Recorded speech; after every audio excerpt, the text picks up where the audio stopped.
नमस्कार, खबर उत्तराखंड देख रहे हैं आप और मैं हूं आपके साथ विवेक तिवारी। बुलेटिन की शुरुआत करते हैं। मुख्यमंत्री पुष्कर सिंह धामी ने हरिद्वार का दौरा किया, जहां उन्होंने कनखल के जगत गुरु आश्रम में पहुंचकर शंकराचार्य स्वामी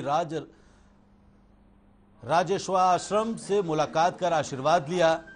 उपचुनाव में जीत के बाद मुख्यमंत्री पहली बार हरिद्वार पहुंचे थे। मुख्यमंत्री के दौरे के दौरान बीजेपी नेताओं ने उनका जोरदार स्वागत किया। मुख्यमंत्री ने सभी श्रद्धालुओं और गंगा भक्तों को शुभकामनाएं दी और कहा कि उन्होंने मां गंगा से प्रदेश की खुशहाली के लिए मां गंगा से कामना की है।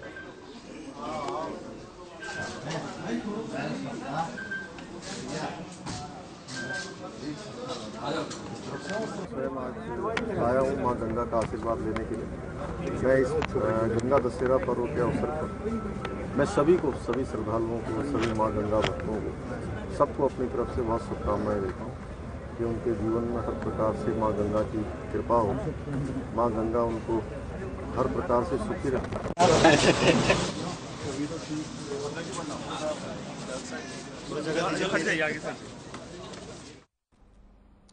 देहरादून में पुलिस महानिदेशक अशोक कुमार आज मीडिया से मुखातिब हुए, जहां उन्होंने सुरक्षा व्यवस्था को लेकर जानकारी देते हुए कहा कि दिल्ली, उत्तर प्रदेश, हरियाणा पुलिस के अलावा इनके आला अधिकारियों के साथ उत्तराखंड पुलिस की ओर से एक कोऑर्डिनेशन बैठक की जाएगी, जिसमें आगामी कांवड़ यात्रा को लेकर उत्तराखंड पुलिस अपना रोड मैप साझा करेगी, जिससे कांवड़ यात्रा के दौरान किसी भी यात्री और स्थानीय लोगों को परेशानी का सामना न करना पड़े। उसके लिए सभी राज्य आपस में समन्वय बनाकर कांवड़ यात्रा को सफल बनाने की कोशिश करेंगे।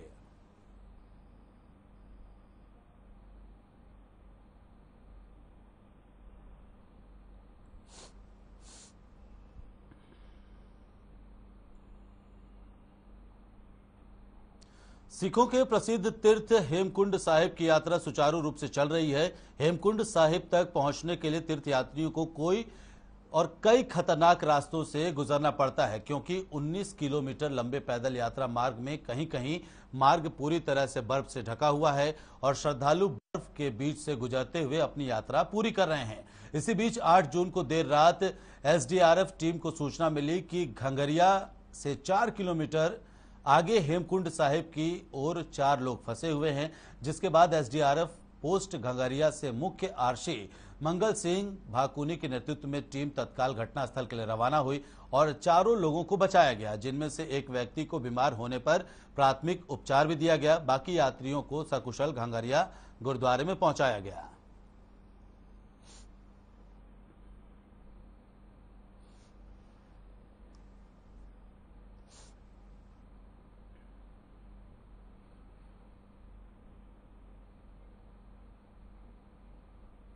उत्तराखंड आईटीडीए विभाग के तहत से एक विशेष ट्रेनिंग अभियान चलाया जा रहा है। बता दें कि देश की सेना को ड्रोन तकनीक में निपुण बनाने के लिए यह विशेष ट्रेनिंग अभियान चलाया जा रहा है। यह ट्रेनिंग अभियान बेहद गोपनीय और खास तरह का ट्रेनिंग अभियान है। वहीं उत्तराखंड एपीडीए अपने ड्रोन एप्लीकेशन सेंटर के तहत अब तक 1163 लोगों को प्रशिक्षण दे चुका है, जिसमें सुरक्षा बलों में बीएसएफ, आईटीबीपी, सीआईएसएफ, सीआरपीएफ के नाम शामिल हैं। साथ ही साथ विभाग राज्य पुलिस को भी ड्रोन प्रशिक्षण दे रहा है, जिसमें दिल्ली और उत्तराखंड की पुलिस शामिल है। उत्तराखंड आईटीडीए के निदेशक अमित सिन्हा ने बताया कि देश की सीमाओं पर कोई परिंदा भी पर न मार सके, इस तरह से तकनीकी रूप से सैनिकों को लैस किया जा रहा है।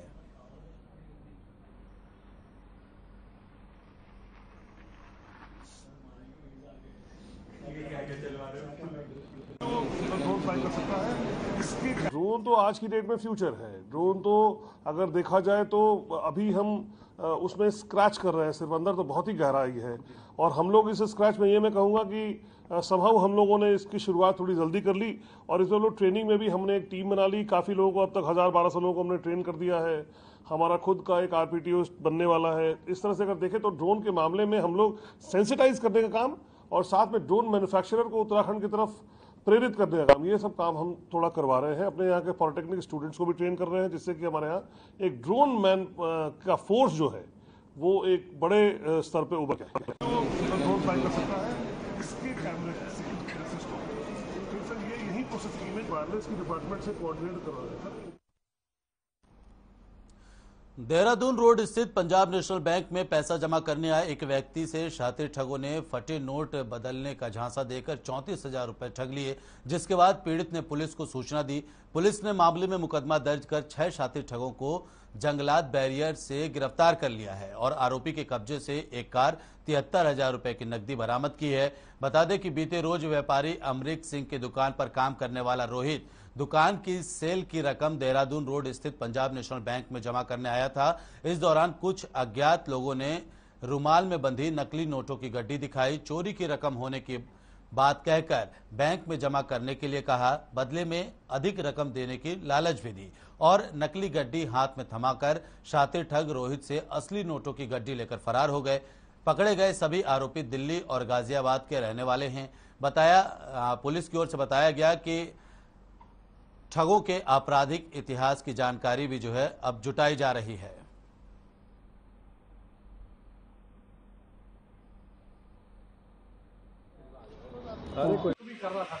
यहाँ पे पीएनबी बैंक में एक फ्रॉड कल हुआ था, उसमें अमरीक सिंह है, उन्होंने अपने नौकर को भेजा था पैसा जमा कराने, उसे बैकअप फुसला करके और फर्जी नोटों की गड्डी दे करके एक गैंग उसे पैसे उसके निकालने में कामयाब हो गया था, जिन्हें सबको पकड़ लिया है और आज वो जेल जा रहे हैं। 6 के 6 लोग पकड़े गए हैं, सारा पैसा बरामद।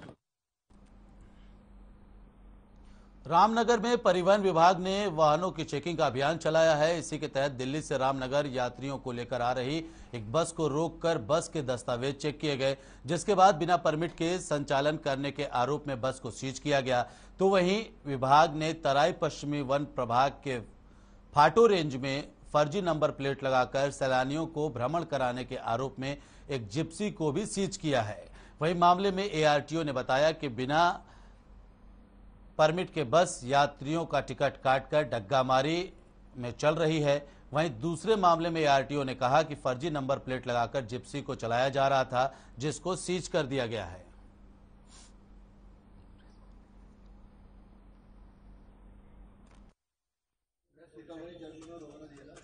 आज सुबह हमारी परिवहन कर अधिकारी नेहा झा चेकिंग कर रही थी 8 बजे के लगभग, तो पीरूमदारा के पास इन्होंने बस को रोका तो इसमें पता चला कि इसमें उन्होंने बस वाले ने टिकट काट रखे थे और डग्गा मारी कर रहा था।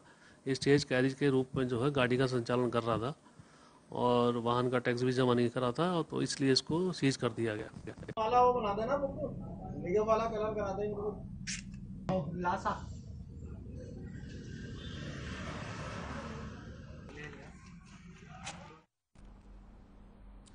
गुरुवार को रामनगर के पीरूमदारा चौकी पर सैकड़ों ग्रामीणों ने चौकी इंचार्ज के खिलाफ जमकर प्रदर्शन करते हुए नारेबाजी की और चौकी इंचार्ज राजेश जोशी को हटाने की मांग की। साथ ही मांग के पूरा नहीं होने पर उग्र आंदोलन की चेतावनी भी दी गई है।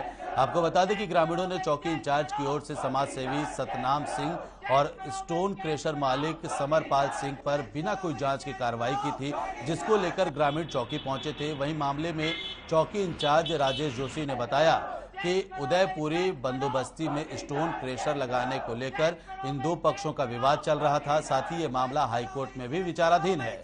उन्होंने किसी के भी दबाव में आकर कोई कार्रवाई नहीं की है।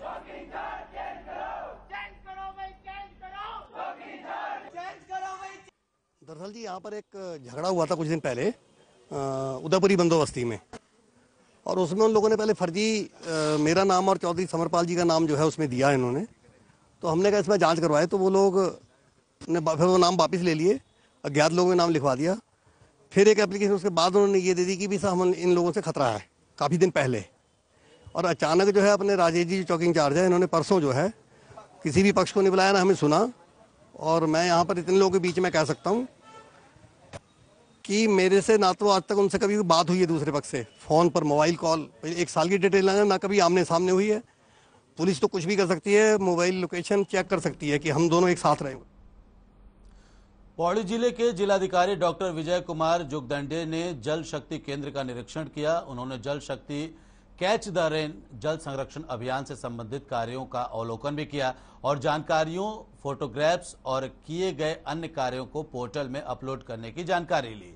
उन्होंने कहा कि यह एक महत्वपूर्ण अभियान है जिसके तहत जनपद में अमृत सरोवर योजना के तहत 75 तालाब बनाए जा रहे हैं। आगे उन्होंने बताया कि श्रीनगर में स्थापित जल शक्ति केंद्र में अभियान के अंतर्गत किए जा रहे कार्यों का डेटा को पोर्टल पर अपलोड किया जा रहा है। जल संवर्धन निकाय पानी के स्रोतों की मैपिंग की जा रही है, जिसके साथ ही जिला जल संवर्धन प्लान बनाने के लिए सिंचाई विभाग के समन्वय से कार्रवाई की जा रही है। जिलाधिकारी ने कहा कि जल शक्ति कैच द रेन जल संरक्षण अभियान एक वृहद अभियान है जिसे सफल बनाने में कोई कमी नहीं रखी जाएगी। उन्होंने बताया कि इस अभियान को सफल बनाने के उद्देश्य से भारत सरकार से एक टीम निरीक्षण के लिए भी आ रही है।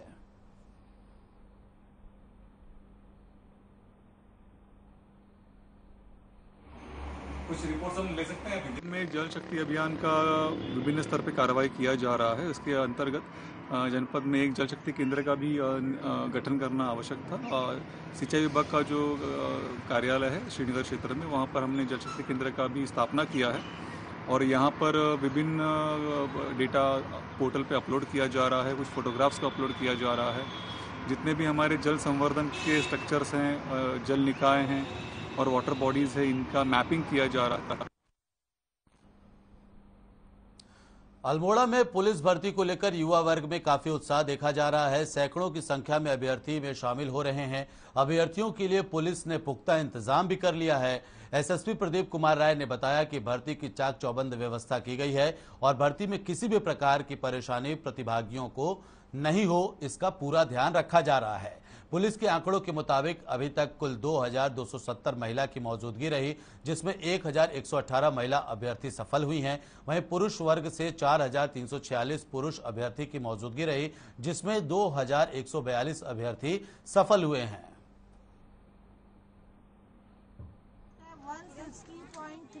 डॉक्यूमेंट्स में कुछ कमी अगर है तो उनको मौका दिया जाता है और हम इस बात को हम अधीनस्थ सेवा चयन आयोग को उसकी सूचना भी देते हैं। इसके अलावा फिर नाप की जाती है, उनकी शरीर की लंबाई नापी जाती है, सीने की लंबाई, गुलाब इत्यादि होता है। उसके अलावा जो महिलाएं हैं उनकी लंबाई नापी जाती है और वजन नापा जाता है।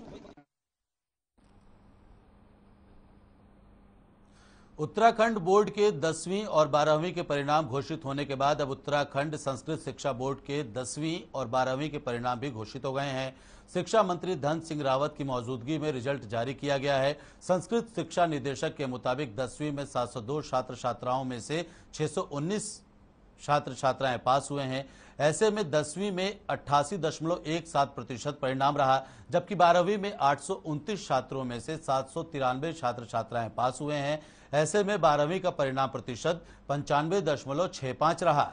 वहीं इनमें पहले स्थान पर श्री विश्वनाथ संस्कृत महाविद्यालय देहरादून की रिंकी बरिहा 83.6% अंक के साथ अव्वल रही। द्वितीय स्थान पर श्री वेद महाविद्यालय ऋषिकेश के छात्र मनीष रयाल 83% और तृतीय स्थान पर श्री शिवनाथ संस्कृत महाविद्यालय देहरादून की छात्रा ओमिति साहू को 81% अंक मिले हैं। इस मौके पर कैबिनेट मिनिस्टर धन सिंह रावत ने सभी छात्र छात्राओं को बधाई दी और कहा कि जो विद्यार्थी बोर्ड परीक्षा में असफल रहे उन्हें निराश होने की जरूरत नहीं है, वो दोबारा मेहनत करेंगे और सफल जरूर होंगे।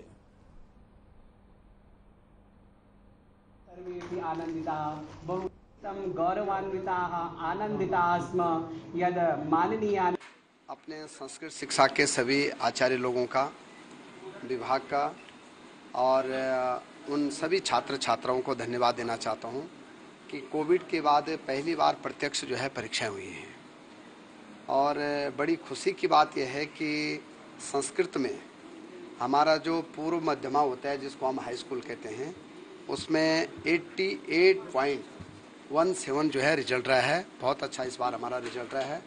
और उत्तर मध्यमा जो हमारा होता है उसमें इंटरमीडिएट में 95% से थोड़ा ज़्यादा रहा है, 95.65% रहा है। उत्तराखंड के चमोली में आगामी 10 जून से हर घर दस्तक अभियान 2.0 चलाया जाएगा।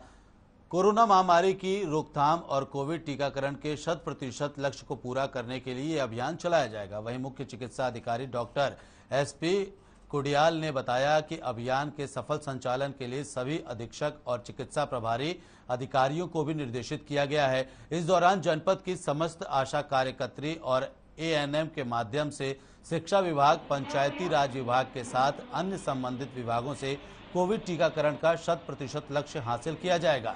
वहीं जिला प्रशासन और स्वास्थ्य विभाग ने समस्त जनपद वासियों से अपील की है कि कोविड से बचाव हेतु टीकाकरण अति आवश्यक है।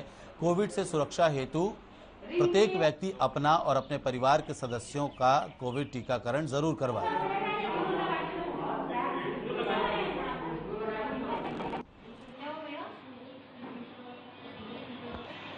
वैक्सीनेशन का कार्यक्रम चल रहा है। इसमें हमारा जो एम है घर घर दस्तक, हर घर में जाएगा आदमी व्यक्ति, और जो भी व्यक्ति छूटा हुआ है किसी भी डोज का, first dose, second dose, precautionary dose, booster dose, किसी भी उम्र का व्यक्ति जो किसी कारणवश नहीं आ पाया अस्पताल में या जिसके नहीं लगा, उसके टीकाकरण किया जाएगा। पूरी फैमिली का टीकाकरण किया जाएगा घर घर दस्तक देके।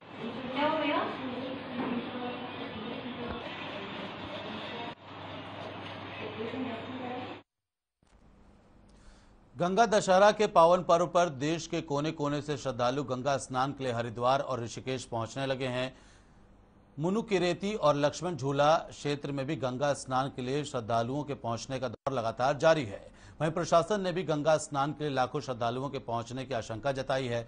ऐसे में किसी भी बड़ी अनहोनी से निपटने के लिए पुलिस प्रशासन ने अपनी कमर कस ली है। बता दें कि हरिद्वार और ऋषिकेश में तमाम गंगा घाटों पर अतिरिक्त पुलिस फोर्स की तैनाती की गई है। ट्रैफिक व्यवस्था को बनाने के लिए अतिरिक्त पुलिसकर्मी चौक चौराहों पर तैनात किए गए हैं। श्रद्धालुओं के वाहन के बढ़ते दबाव को देखते हुए ट्रैफिक प्लान भी बनाया गया है और जल पुलिस के जवानों और एसडीआरएफ की टीम को भी अलर्ट मोड पर रखा गया है।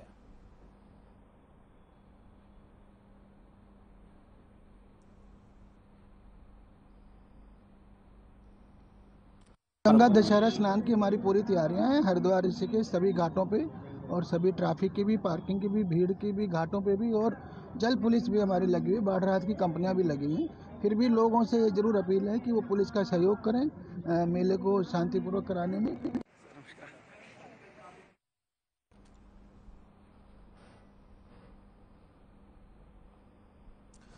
खबर देहरादून से है, जहां ऋषिकेश पर्यटक स्थल से उत्तराखंड के अन्य धामों के लिए रवाना होने वाले तीर्थयात्रियों को असुविधाओं का सामना न करना पड़े, इसके लिए जिला प्रशासन की तरफ से व्यवस्थाओं का निरीक्षण किया जा रहा है। साथ ही व्यवस्थाओं को मुहैया कराने में प्रशासन की तरफ से लगातार कोशिश भी की जा रही है।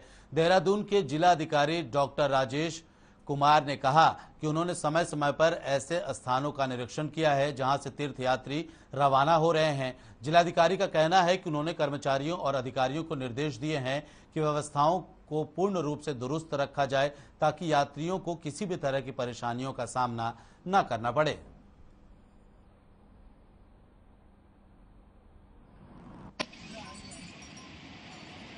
देखिए, पहले तो चार धाम जो हमारी जो व्यवस्थाएं हैं उसको सुदृढ़ करने के लिए मेरे द्वारा लगातार विजिट्स किए जा रहे हैं। कल भी मैं गया था ऋषिकेश, और जो टोकन सिस्टम अभी हम लोगों ने लागू किया है उससे जनता को काफ़ी सहूलियत मिली है। गंगा दशहरा स्नान पर देर रात से श्रद्धालु हरिद्वार पहुंच रहे हैं, जिसके चलते उत्तराखंड के नारसन बॉर्डर पर लंबा जाम लग रहा है, जिससे निपटने के लिए पुलिस काफी मशक्कत कर रही है। वहीं जाम को देखते हुए रूट डाइवर्ट का भी प्लान बनाया गया है, जिसके तहत मंगलौर से वाया लक्सर रूट डाइवर्ट करने का फैसला लिया गया है। बता दें कि गंगा दशहरा स्नान को लेकर पुलिस ने सुरक्षा के कड़े इंतजाम किए हैं। पीएसी फोर्स को बॉर्डर पार तैनात किया गया है। इसके अलावा पुलिस ने भारी वाहनों के प्रवेश पर भी रोक लगा दी है।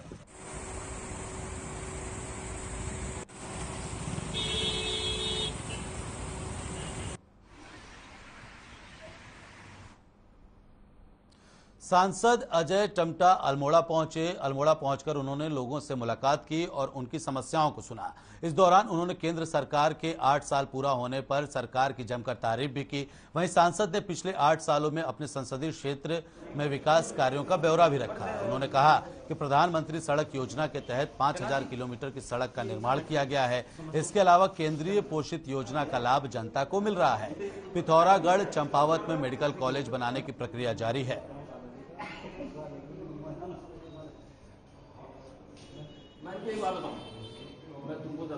उत्तराखंड राज्य और मेरे लोकसभा क्षेत्र के अंदर हमने प्रत्येक गांव को, जो 250 के क्लस्टर वाले गांव थे, लगभग हमने 5000 किलोमीटर की सड़कें गांव के लिए बनाई। और वहीं भारतमाला के माध्यम, ऑल वेदर के माध्यम से हमने टनकपुर से लेकर के पिथौरागढ़ होते हुए लिपुलेख कैलाश मानसरोवर तक रोड बनाई है। मेरा लोकसभा क्षेत्र रेलवे कनेक्टिंग नहीं था, हमने भोजीपुरा, टनकपुर और पीलीभीत को जोड़ने का काम किया। तो टनकपुर से हमारी 6 ट्रेनें चल रही हैं। सर्वे के काम हमारे टनकपुर बागेश्वर के और रामनगर चकुटिया गैरसैंण के, इन कामों में भी हमारी सर्वेक्षण का काम चल रहा है। हमने भारत सरकार के माध्यम से प्रत्येक ग्राम पंचायत को मनरेगा के माध्यम से 15वें वित्त के माध्यम से भारत सरकार सीधे पैसे उनके खातों में आहरण कराती है। आपने बोला कि मेरे वहाँ पर हमने मेडिकल कॉलेज अल्मोड़ा का शुरू किया है। हमारे चंपावत और बागेश्वर के मेडिकल कॉलेज की हम जमीन ढूंढ रहे हैं। पिथौरागढ़ के मेडिकल कॉलेज के लिए हमने 500। पाकिस्तान से उत्तराखंड पहुंच रही गर्म हवाओं से उत्तराखंड तप रहा है। मंगलवार को हरिद्वार प्रदेश में सबसे अधिक 42.5 डिग्री तापमान रिकॉर्ड किया गया। वहीं राजधानी देहरादून में पारा 40.2% तक पहुंच गया। साथ ही गर्मी से पहाड़ों की रानी मसूरी भी तपने लगी है। मौसम विभाग की रिपोर्ट के मुताबिक 15 जून तक बारिश नहीं होगी और मैदान से लेकर पहाड़ तक जबरदस्त गर्मी रहेगी। इसके लिए मौसम विभाग की ओर से येलो अलर्ट भी जारी किया गया है। साथ ही कुछ दिनों तक राजधानी दून के साथ ही मैदान से लेकर पहाड़ तक गर्म हवाएं चलने की भी संभावनाएं जताई गई हैं। वहीं मौसम विभाग केंद्र के निदेशक विक्रम सिंह का कहना है कि 15 जून तक गर्मी से कोई राहत की उम्मीद नहीं है। तो आपको बता दें कि देहरादून में तापमान 42 डिग्री से ज्यादा पहुंच गया है।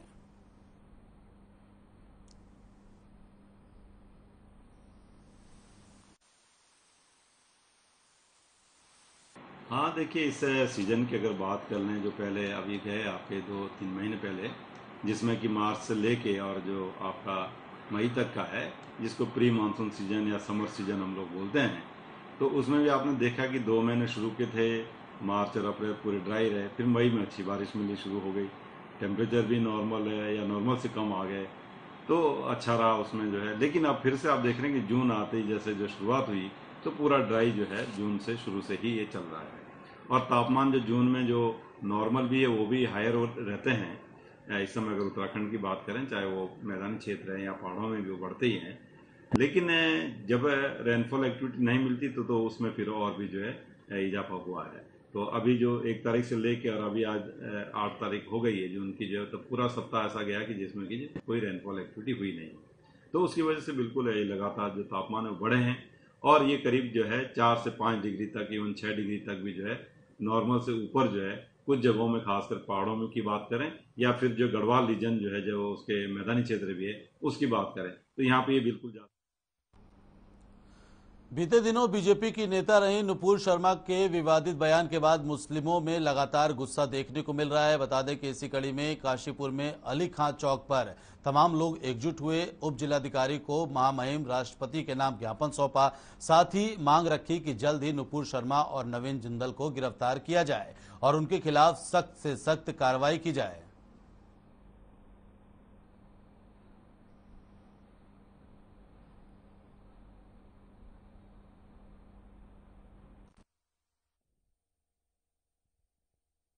गिरफ्तारी की है नुपुर शर्मा ने, हम उसकी मजम्मत करते हैं और करते रहेंगे मजम्मत उसकी। इसलिए कि ये हमारी इज्जत की बात नहीं है, हमारी जान और माल की बात नहीं है, ये हमारे नबी की अजमत की बात है। इसलिए हम उसकी कड़े शब्दों में मजम्मत करते हैं और हम ये इसके बारे में जो है दरख्वास्त करते हैं कि उसको अरेस्ट किया जाए। और हमने जिस तरह से प्रशासन ने, एचएम साहब ने गाइडलाइन जारी की थी कि चंद लोग आकर जो है वो एचएम साहब को जो है ज्ञापन दे दें, तो हम अपने शहर के जिम्मेदारों के साथ में वो हम एचएम साहब को ज्ञापन दे आए हैं। असल में हम उस बयान की तो मजम्मत कर रहे हैं और करते रहेंगे हमेशा। रहा सवाल प्रोटेस्ट का या ज्ञापन देने का, तो चूँकि हमारा डेलीगेशन शहर के जिम्मेदार लोगों का एसडीएम साहब से मुलाकात कर चुके हैं, वो मुलाकात किया उन्होंने। और जिस तरीके से हमारे एसडीएम साहब ने और दीगर हमारे प्रशासन ने जो कहा था कि भाई इसमें चूँकि परमिशन की इजाज़त नहीं है, लिहाजा आप जो है ज्ञापन दे दें शहर के जिम्मेदार जा करके, तो हमारे शहर के जिम्मेदार हजरात ने शहर इमाम मुफ्ती मुलाजिम साहब की क़यादत में एसडीएम कोर्ट जा करके एसडीएम साहब को ज्ञापन दिया। नैनीताल में आए दिन पार्किंग की समस्या बढ़ती जा रही है। आपको बता दें कि पर्यटकों की अचानक भीड़ बढ़ जाने से सरोवर नगरी में यातायात की व्यवस्था पूरी तरह से बिगड़ जाती है। जगह जगह जाम की स्थिति पैदा हो जाती है।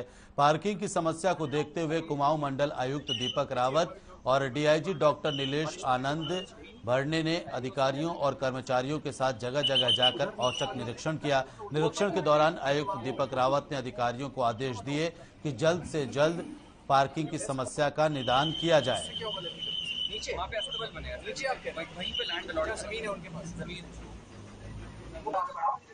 दबाव ट्रैफिक का काफी ज्यादा है और जैम से भी जूझना पड़ता है। तो मैं दो चीजें देखने गया था। एक तो सबसे पहले जो नारायण नगर में पार्किंग बन रही है, इसमें आराम से 150 गाड़ियां खड़ी हो सकती हैं, इसमें विलंब हो रहा है। टॉयलेट उसकी बनके तैयार है, ग्राउंड में केवल इंटरलॉकिंग टाइल्स लगनी थी, इसमें अगर वक्त भी लगता है तो इस सीजन में आराम से हम गाड़ियां वहाँ पे लगा सकते हैं। केएमबीएन को निर्देश दिए कि 2 दिन के अंदर इसकी वो लेवलिंग करें। टॉयलेट उसका पहले से फंक्शनल है, गाड़ियों को वहाँ पे इस्तेमाल है। रूसी बाईपास को जो हम पार्किंग के रूप में इस्तेमाल करते हैं, इसमें शटल की सेवा अच्छी है, पार्किंग भी ठीक से हो रही है, ट्रैफिक मैनेजमेंट भी ठीक है। उससे क्या होगा? नीचे वहाँ पे अस्तबल बनेगा, नीचे आपके वहीं पे लैंड अलॉट जमीन है उनके पास जमीन। फिलहाल खबर उत्तराखंड में इतना ही। रुक रहे हैं छोटे से ब्रेक के लिए। नमस्कार।